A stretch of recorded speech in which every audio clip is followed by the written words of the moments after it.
Hi, I'm Steve Kihm. I focus on policy analysis at Seventh Wave, especially economic and financial issues.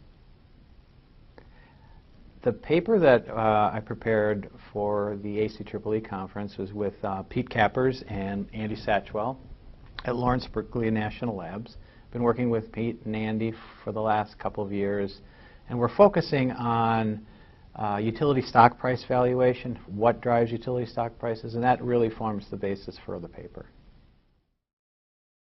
What we were interested in conveying to the audience is presenting them with a different set of analytical tools. Most people in regulation look at one key variable, which is the rate of return, the profit. It's something that everybody thinks about, and it's an important variable.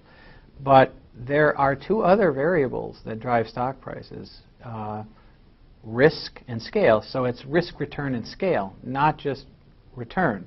So we wanted to broaden the audience's knowledge of stock price formation and valuation, and that will help to create effective incentives.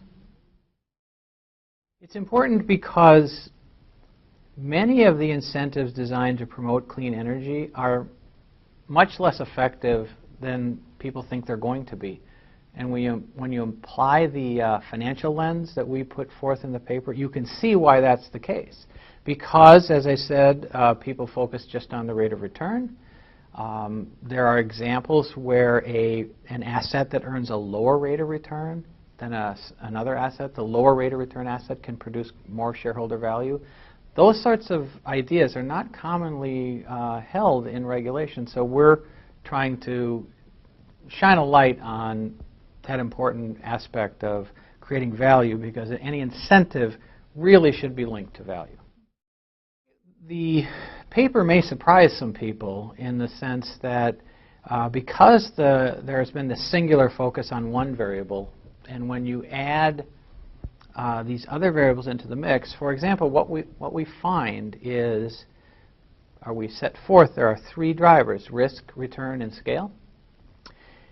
We find that the most attractive asset for investors is not the lowest risk, it doesn't have the highest return, and it doesn't have the largest scale. It doesn't win on any of those factors when viewed in isolation.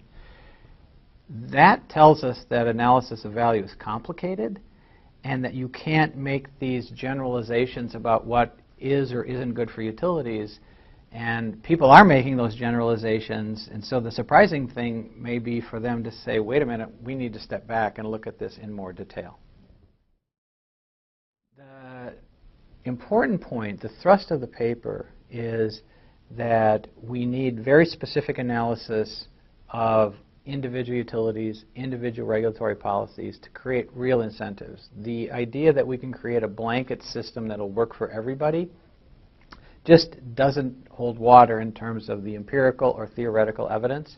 And the paper shows how to analyze resources and policies that link back to shareholder value, and that has been a missing piece of the whole analysis. So our paper drives us to bring the regulatory policy and the utility stock value into focus.